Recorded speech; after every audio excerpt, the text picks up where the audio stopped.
Justice అనేది silence తో రాదు. అది చెప్పట్లా.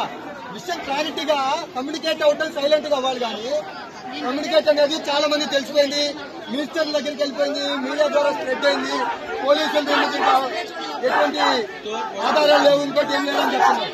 అది ఉందా లేదా